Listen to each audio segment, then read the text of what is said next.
We see them heading to Winterfell. And they're going back as not-so-secret lovers.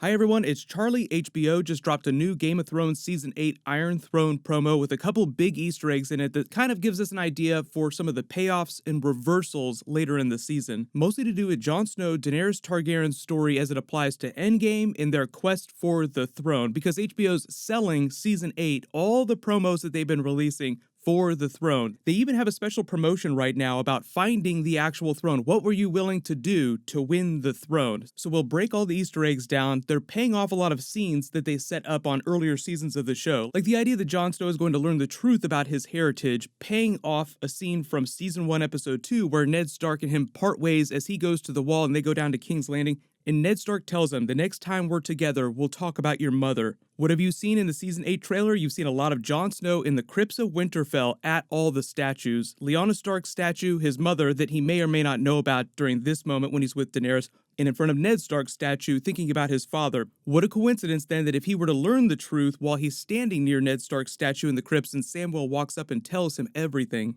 If you're brand new to my channel, I'll be doing Easter egg videos and episode videos just like this, history videos for Game of Thrones all season long and for the Game of Thrones prequel series, which is supposed to premiere next year, so be sure to subscribe to get all those. We also do weekly giveaways that I'll explain at the end of the video. The Iron Throne promo that they just released is just laden with a lot of foreshadowing about Endgame for the Iron Throne, though. So if you look at this, it's actually Drogon's eyes transposed with the Iron Throne itself. They cut up a large portion of it just because it's meant to be poster size, but you see as you slowly move down the actual Iron Throne, it sort of blends into Drogon's spikes so that by the time you get down to his eyes, it's mostly dragon with a little bit of Iron Throne mixed in. The Easter eggs and the foreshadowing built into this are mostly that Daenerys is focused on the Iron Throne, but also that she will eventually achieve it, and they'll also pay off a couple of key scenes from previous seasons on the show. Also a really big reversal. So there are three key foundations to every really great story. There's a setup, a payoff, and a reversal.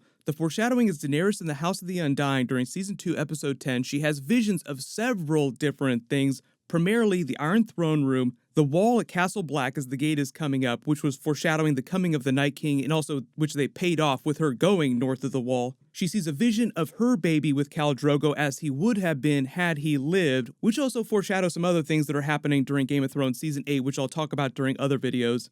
But as you see her enter the Iron Throne Room, winter has come. She slowly approaches the Iron Throne. It looks like it's been destroyed in battle, and she's achieved the thing that she's wanted this whole time. But remember, this is way back during Season 2, so she had just started her quest for the Iron Throne. So at the time, this meant a lot more than her just winning the throne. It was all about her coming back home because she'd been living in exile her entire life. So the Iron Throne represented a lot of different things for her, not just rulership of Westeros. Setup, payoff, reversal. The payoff for that setup then is that if she actually walks into the Iron Throne Room during Season 8, where she will literally come in sight of her actual goal, winter has already come to King's Landing, so that part of this prophecy has already come true. The only thing that's left now is what actually destroys the Red Keep in King's Landing. Is it Daenerys in her battle with Cersei, or is it the Night King in Viserion that come to King's Landing? Emilia Clarke said something really interesting about one of the final scenes that she filmed for Game of Thrones. Even though they shoot scenes out of order, so chronologically it's probably not the final scene of the series, she said that the last scene that she filmed was just an insert of her hand reaching out. And what happens in this vision? She's reaching out to touch the Iron Throne.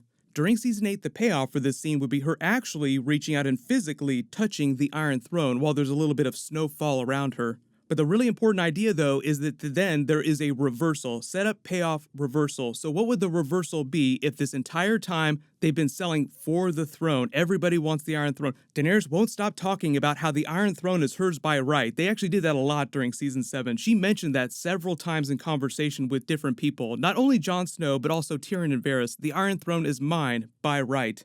The reversal, and what's implied by this poster here, is that she's going to use Drogon to melt the Iron Throne, because not only is it a huge reversal on everything the show has been built on, it's called Game of Thrones. It's built into the title of the show. The other big Easter egg that they would pay off in her actually using Drogon to burn or melt the Iron Throne would be for Aegon's conquest, because he used Balerion the Black Dread to forge the Iron Throne, so to speak. The thing about the TV show that it doesn't quite get right about the Iron Throne is that it's actually enormous. Aegon made it with 1,000 different swords from all the conquered kings and peoples that did not bend the knee to him. So like Torrhen Stark bent the knee. They actually used that line of dialogue during season 3, episode 7.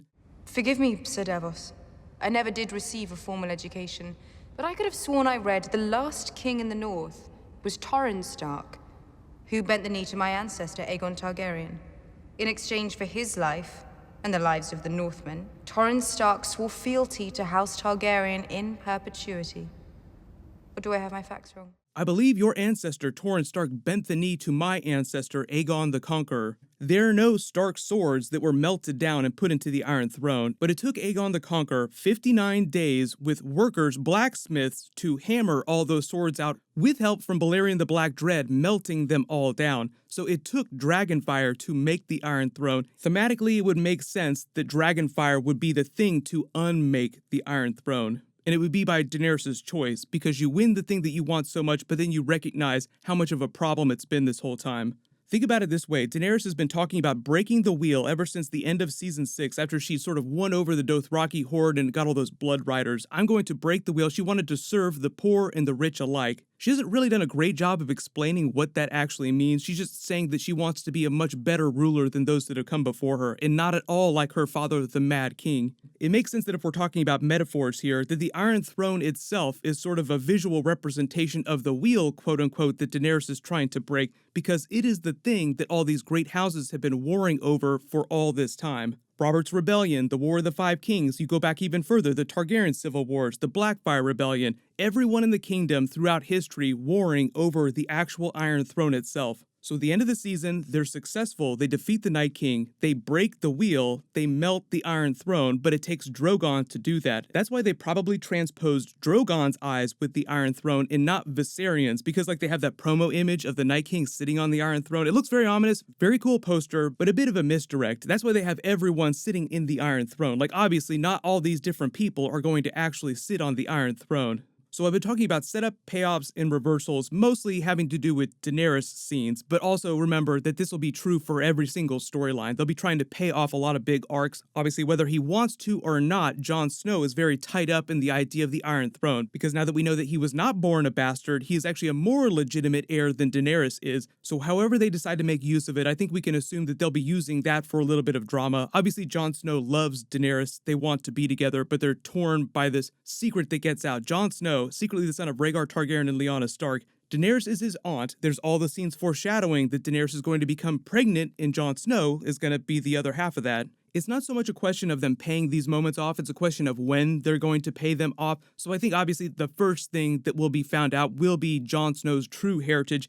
Then once everybody throws up in their mouths a little bit, thinking about how they've been together as a couple this whole time, they'll clear the path later in the season for Daenerys to potentially find out that she's pregnant. Because it would make sense that you pay one off first so that they're apart, but then that brings them back together. Because it's not enough that Jon Snow just cares about Daenerys and wants to be with her. There has to be a much more compelling reason for him to set aside all the discomfort that he feels about what their real relationship is, what his true heritage is. One of the great foundations of his character, especially early on in the story when you learn about him, is that he hates the idea of bastards. There's a lot of self-loathing. The way that Catelyn treated him growing up causes him to constantly want to prove himself. He doesn't feel worthy of the things that he's given. That's why he was so reluctant to become King of the North. He does a lot of things because he feels like he has to. It's his duty, not because he wants to or he's excited to.